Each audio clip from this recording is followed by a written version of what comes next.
Hey guys, it's your girl Remedy and I am coming at you with a review that I promised of the Shea Moisture Coconut and Hibiscus line and Mixed Chicks leave-in conditioner. In fact, I'm going to be kind of playing up the Coconut and Hibiscus line leave-in conditioner against the Mixed Chicks leave-in conditioner, which will fare better. So stay tuned and you'll find out. So I've heard loads of stuff about this Mixed Chicks leave-in conditioner, and it says on the front, finally a curl defining formula designed for us. Whether you're black, white, Asian, Latin, Mediterranean, or any glorious combination of the above, you'll love the way this alcohol-free, non-sticky, lightweight product leaves your hair inviting to touch as it defines and locks moisture into every curl. Be a proud part of our multiracial movement. Show your curls and radiantly roll with Mixed Chicks.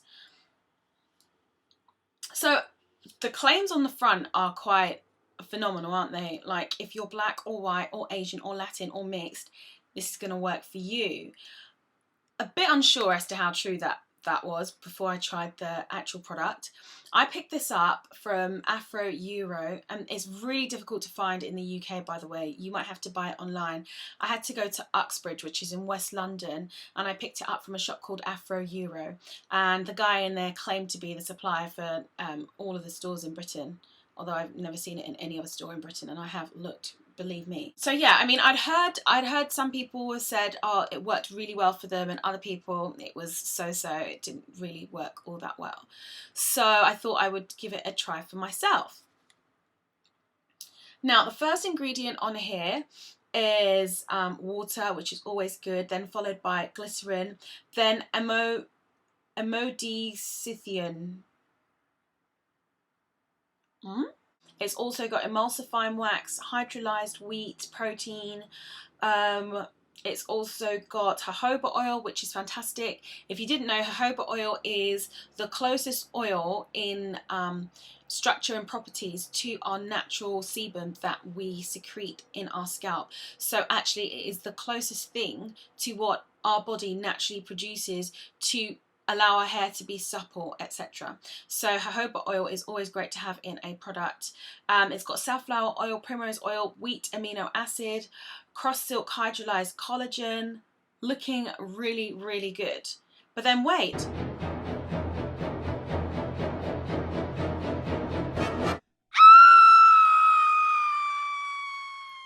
It contains parabens. Why are parabens such a big deal? Our resident scientist, Sharmadi, with the details. Dr. Sharmadi here, reporting on the dangers of using parabens.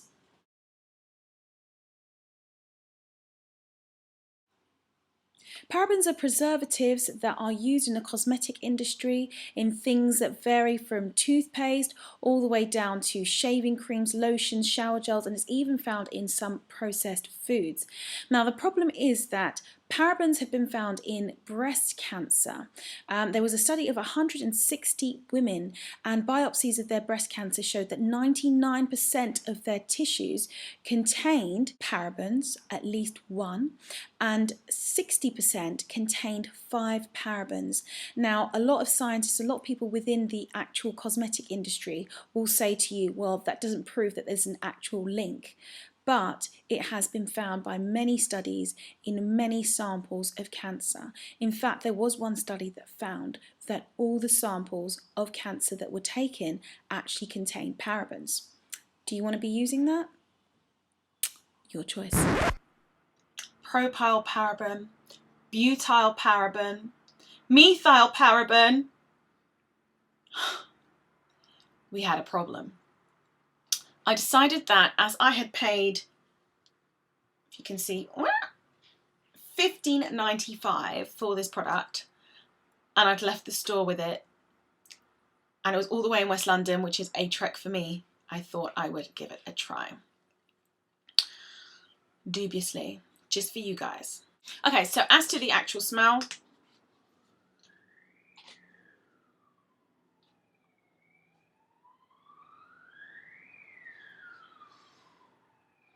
as far as the actual smell, it smells like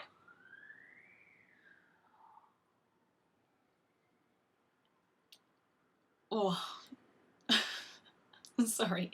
I hope I'm not putting you guys off.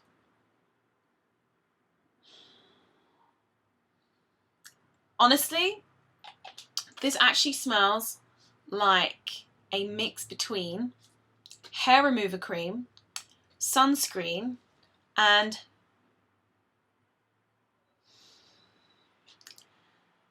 baby skincare products, but more to the side of sunscreen and hair remover cream. You know, the Veet Imac hair remover. That's what this smells like to me. In fact, well, it's a very thick product. I'll just show you what it looks like.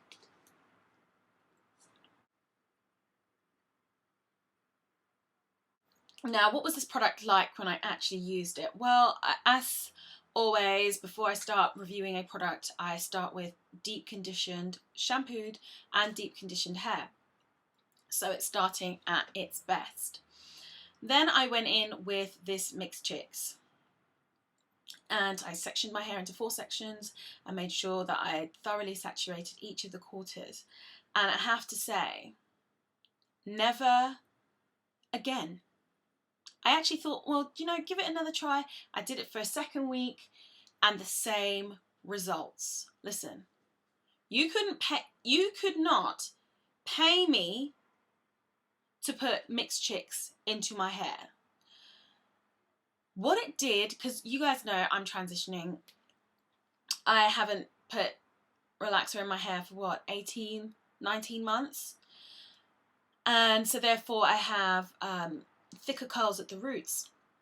And what this product actually did was it made my roots coarser and more difficult to actually detangle. And it made the ends of my hair, which had some relaxer in, really straight and stringy. So if you, I'm so sorry I didn't actually take a photo of this, but if you imagine like the base of my hair was like really, really thick, and then I had these like really thin straight bits at the end, it was not a good look. Even after I washed my hair through and I put in my Coconut Dream Deep Conditioner by Curly Q's, which you guys know it cuts down my detangling time.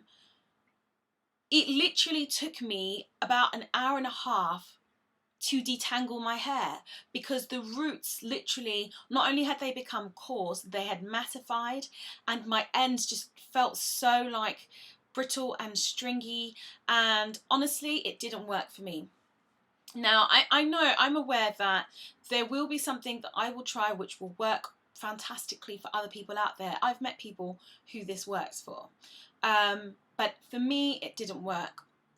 I decided, hold on, look, I spent all this money, let me get my niece to try this. My niece, who is a beautiful nearly 2-year-old, her mum tried this in her hair, my sister tried this in her hair, didn't work for her at all. However, my aunt, who struggles to find products to work for her, found that actually it worked brilliantly for her.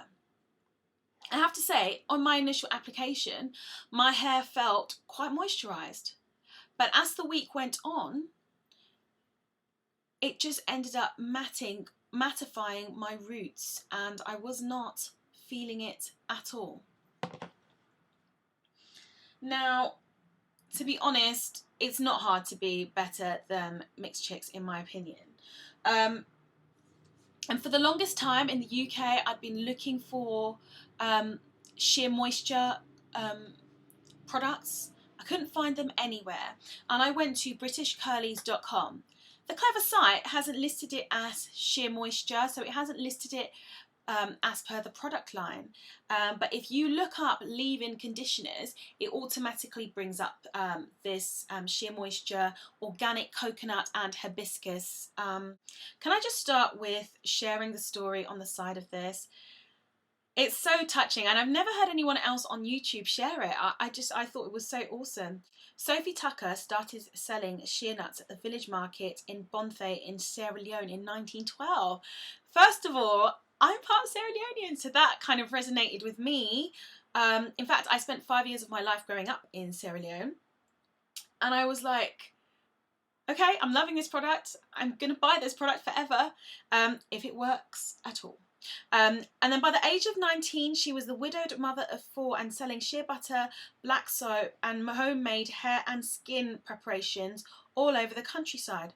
Sophie Tucker was our grandmother and Shea Moisture is her legacy. With this purchase, you help empower disadvantaged women to realise a brighter and healthier future. And of course, all of the products are ethically traded and sustainably produced. So it's a family run empire, and the wonderful thing about this is it's got a long list of things that it is free of.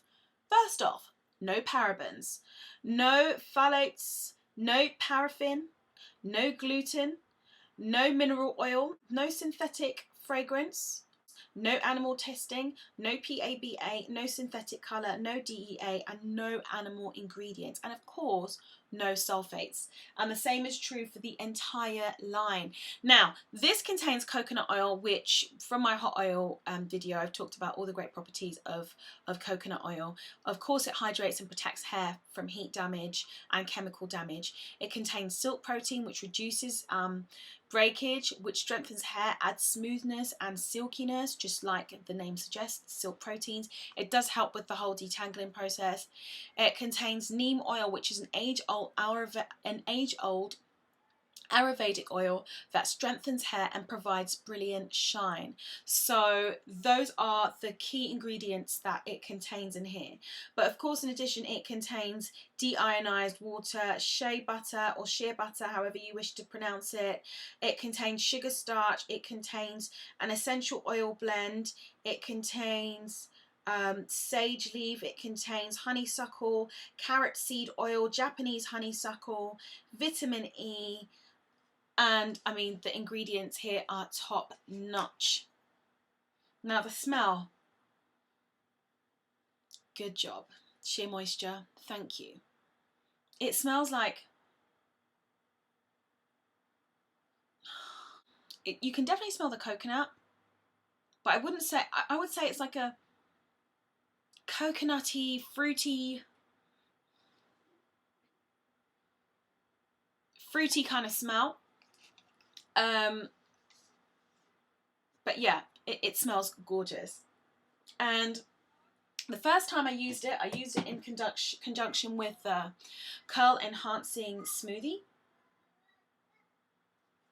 So I used these together after I deep conditioned. And I have to say that my hair felt pretty good.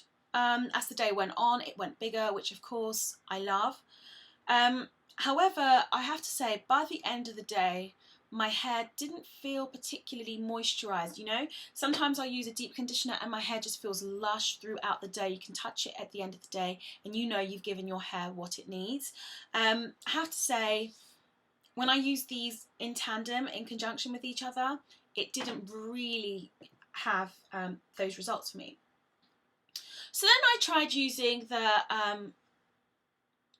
curl enhancing smoothie on its own. Again, a very similar sort of product, except for this contains mango seed butter and avocado oil and glycerin and aloe. Okay, so that's what it had in addition, as well as that it had vitamin B. Now the product ingredients are fantastic, but on its own I kind of felt like it was lacking.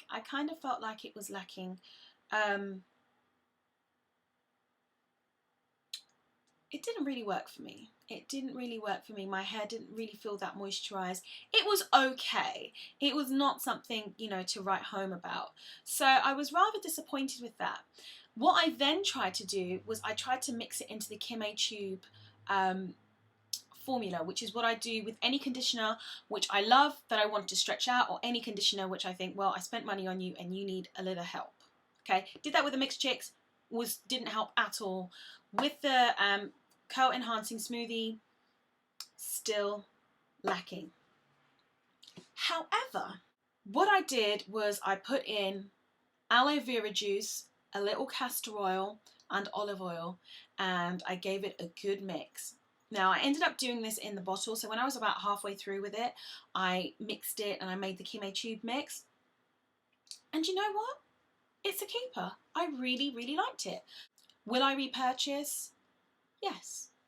Definitely once I've mixed it into the Kime tube mixture with the aloe vera, my hair was saying to me, Mummy, why did you make me wait so long? This is what I've wanted and needed all along.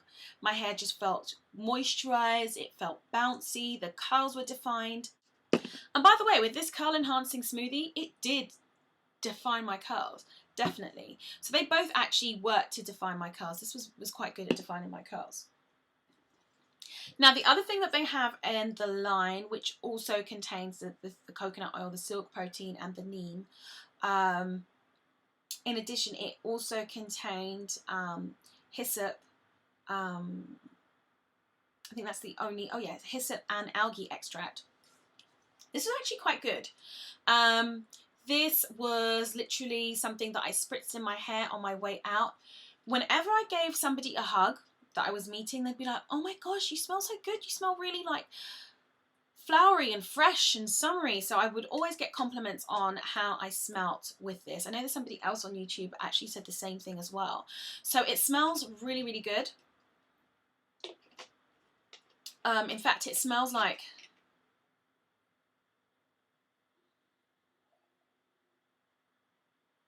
it has a very sort of refreshing light coconut and floral smell to it. So that was a plus. It did work well as a basis. So for example, if I sprayed this on and then put my leave-in conditioner, it was fantastic. And it worked well as a spritz. However, this was near £10. And I would say that actually it was not better than my water and glycerin mix. Curlies, if you want to refresh your hair, water plus glycerin. You may wish to do 20% glycerin, 80% water, up to 40% glycerin, 60% water. Then just add a couple of your favorite essential oils. You may even wish to put in a dash of aloe vera juice, which is fantastic for giving your hair pH balance. And that's it. You spritz, you refresh your curls, it helps to redefine. You put on your leave-in conditioner or your shea butter, whatever it is that you're going to use, and your curls are loving you for it. So yes, this was great and it smells fantastic. I don't think I'd be able to recreate this smell, not at this stage anyway. And it did the job. It refreshed my curls. It says an all natural moisture mist that eliminates frizz while hydrating hair and creating brilliant shine and curl control. Yeah, pretty true. But glycerin and water will do the same job. Now this bad boy here, the Curl and Shine shampoo from the coconut and hibiscus range again. Now this one I'm going to write home about. It is fantastic. It says on here, gently cleanses, hydrates and detangles hair for bouncy, healthy curls. Ladies, now if you are looking for a shampoo which suds up, cleanses your hair, but does not make your hair feel dry and stripped, this is the one. From here on out, this is my shampoo. There is actually no need for anything else. I've used the Giovanni's shampoo and I've used Curly Q. Now Curly Q, I would use that as my cleanser. It really is more like a co-wash in the truest sense of the word, in the sense that it doesn't really suds up. I don't really feel like I've shampooed my hair when I use the Curly Q cleansing cream. It is exactly that, it's a cleansing cream. So I will be using that regularly as my cleanser. But when I need to clarify my hair without stripping it, without putting sulfates in, I'm definitely going to be drawing for this. It felt just like a co-wash going on, except it clarified and cleansed my hair much better. Actually, I can feel the intense moisturization. In fact, I would go so far as to say I could probably start detangling with this in my hair before I even put conditioner in. It is that good. I can't stress enough how moisturizing it is. It literally infused my hair with moisture. I don't need to look elsewhere. Now I've heard that they actually have another shampoo which is supposed to be even more intensively moisturizing. Maybe I'll try that sometime in the future, but right now I'm really happy with this. Will I be repurchasing? Yes, heck yes. For the next decade, yes, I'm sure I will be. I can't imagine a shampoo ever topping this one. So if you're a curly, whether you are mixed, black, whether you are white, Asian, curly, I really do think this will work for you. It does not leave any residue in your hair and it clarifies without stripping, and that is the business as far as I'm concerned. So just to round up my review of the Mixed Chicks and Shea Moisture. Shea Moisture, the leave-in coconut and hibiscus mixed in with aloe vera juice is fantastic. The Mixed Chicks leave-in conditioner, no, I will not be repurchasing. Now, if you're interested in my Curly Q product review, please be sure to check it out. I'm just going to put the link up here. Please be sure to check it out. Please, as always, like, comment, rate, subscribe below. I really appreciate all your positive feedback. Until next time, goodbye.